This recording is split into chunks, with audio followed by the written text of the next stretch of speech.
So the last few weeks, I've gotten a lot of messages talking about how much junk and garbage is out there, not only for consumers, but dealerships as well. Now, as we know, the used car market kind of blew up and car prices went nuts, but unfortunately gave rise to a lot of these scammers and crappy cars coming out into the market and a lot of people taking advantage of not only consumers, but believe it or not, dealerships as well. So I'm going to go over all the reasons why there's so many junky cars out there, why they're getting so much money, and how they're tricking a lot of these people with stupid things that really don't matter.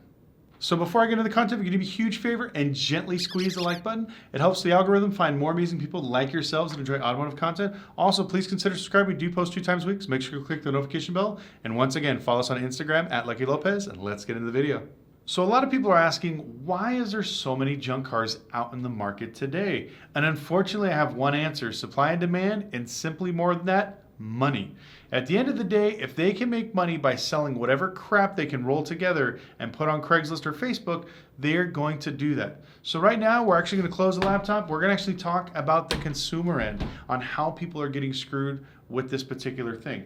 Now, I'm going to post a little picture over here or there somewhere, and I'm going to talk about a lot of the things that consumers are falling for in buying a lot of this junk. Now, there are people out there that literally look for certain things. Example, like low miles. So the car could be a complete piece of crap, beat up, stained in the interior, whatever else. But if it's low miles and the Carfax says so, they will prey on people and hold a higher price, even though they're getting it for cheaper. One owner. One owner doesn't mean shit when your car is beat to hell by the original owner. But people tend to put a premium on these Carfax notifications or these type of achievements. And I really tell people, don't put any trust in the Carfax. It's great to check some information. There's a bunch of other companies out there that do the same thing, but it's very hard to get an idea of what kind of condition the car is in unless you physically take a look at it and check the vehicle up and down. Now, one thing I'm going to tell you guys, if you don't want to get taken advantage of, there's 3 things you should do.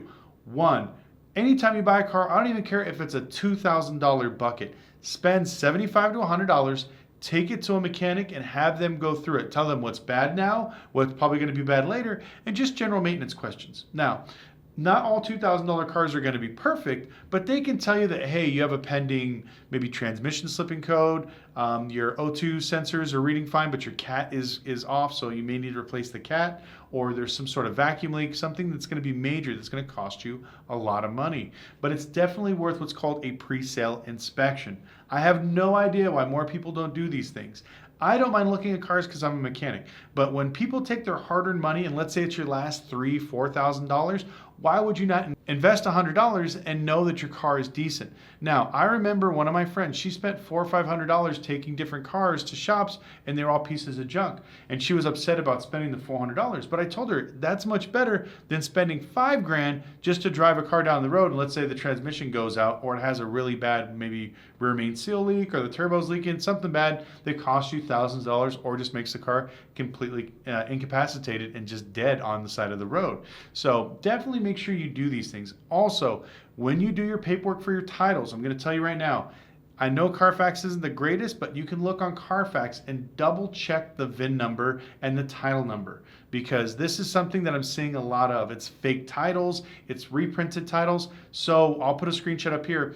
Anytime you look for a title or you're looking for something, at the end of the title, there's going to be a number. Make sure that matches with the Carfax number. That will show you the last title that was printed out by the DMV. If it's different, do not buy the car.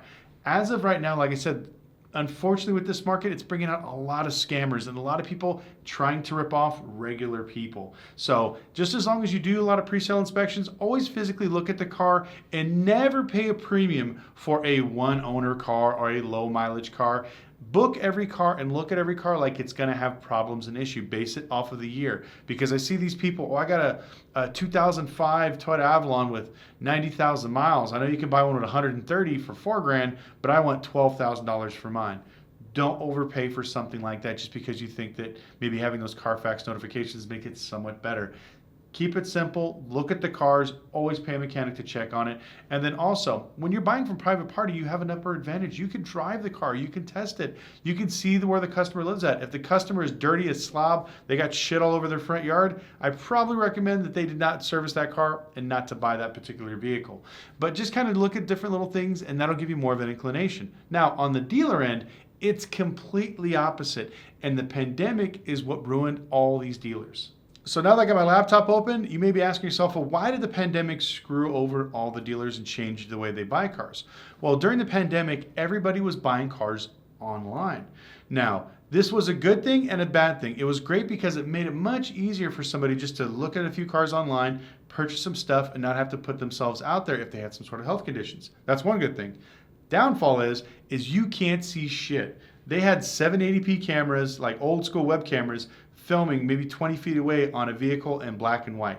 You can't tell if there's dents, scratches, is the car smoking, what kind of issues there are. Now, unfortunately, a lot of these newer dealers and a lot of these newer buyers got used to buying off of what's called a CR report, condition report. This is something that the auction does to give you a general over idea of what's wrong with the vehicle.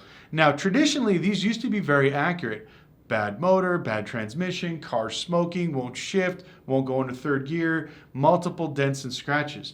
But during the pandemic, we saw how greed took advantage of everybody, not only consumers, but believe it or not, dealerships as well. So what happened was a lot of these auctions got greedy and figured the only way they can make money is by selling cars. So it behooves them to give every single car a higher, what's called CR report. So a 3.5, 4.5, and so on and so forth. The lower the number is, the lower grade the vehicle is. So a lot of dealers won't look at anything that's below a 3.0. Most people go 3.5, some people go only 4.0.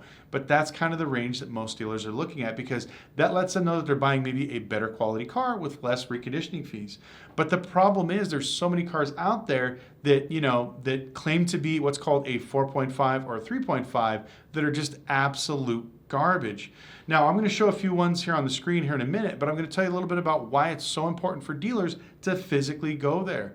Like I said, you're looking at a web camera. It's very hard to see if there's dents, scratches, like I said, if the car is blowing smoke. If you're a dealer watching this and you're a younger guy and you just got into the business, or you're an older guy and you got kind of lazy and used to buying online, stop it. Go in there in person. I promise you, a lot of the headaches that you're seeing, you can catch when you physically go there. Now, a lot of the cars that we buy, which I haven't bought a car at the auction in a long time, we actually sell there. I'd rather buy from people. But when I did, I had a huge inspection list where I drive the cars. I would check them out. I would go sometimes 4 or 5 in the morning and stay till about 9 a.m. going through all the cars on my list to make sure that they're fine. But we're going to go ahead and pull up one car. And I'm not going to pick on newer cars because a lot of dealers will tell you this, and this is funny. They'll have a car that's brand new that has 2 dents, and they'll consider it a 2.5 because of the 2 dents. If it's bigger than your fist, it counts as 3 points. If it's bigger than like a dime or nickel, then it's 1 point against your car. So technically, if you get 5 to 6 points against your car is a 2.0 or lower. So this one I think is pretty hilarious, which I'm going to show you. Now, this one right here is a 2013 Nissan Murano. I'm trying to find something that's kind of basic, cheap, affordable economy car that everybody can afford that has decent mileage. I believe this one has like 120,000 miles. If you look right here in the middle, the condition report says 3.2, and this car is currently being sold here in Las Vegas, and it's by a franchise store. Now, I'm going to tell you a lot of this stuff that auctions do benefit banks and franchise stores. And I'll tell you a story after we go over this of what happened to me after buying a car and taking it back to the auction and what kind of condition report they gave me compared to the one that I bought. So if we look at this car, like I said, it looks okay, scroll through the pictures, but what we're going to do now is we're going to pull up this CR report, and that's going to let us know exactly what's wrong. So let's go ahead and click on that. Okay, so the CR report says 3.2 grade. Now, if you look right next to that grade, you'll see condition details. There's 28 things wrong with this car. Now, remember how I told you sometimes it only takes 5 to 6 things to be wrong on a car for you to get a grade lower than 2.5?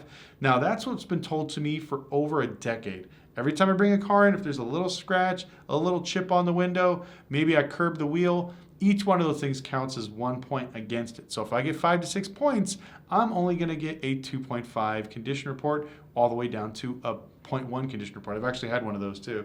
So, but for some reason, this one has 28 things wrong and is considered a 3.2 grade. Now, if you're a dealer and you're like, well, I just need good cars that need a little bit of work, maybe service, but nothing major, and you say, wow, I'm gonna buy this car. If I'm looking, it's basically saying tires are bald, leaks, chips in the windshield, hesitation when put in the drive, all these crazy things, but for some reason it gets this very high grade. Now, The way it looks is condition report, it just pops up these things, but most dealers don't click on like the details of these reports. I'm telling you right now, if you're a dealer, you read through everything 2-3 times, and also you double check it of the day of auction, because a lot of times they won't update the condition report till the day. So if you look today and let's say the car is running maybe the next week, check it the day before, because all of a sudden you're buying a car that's a 4.5 that's running great.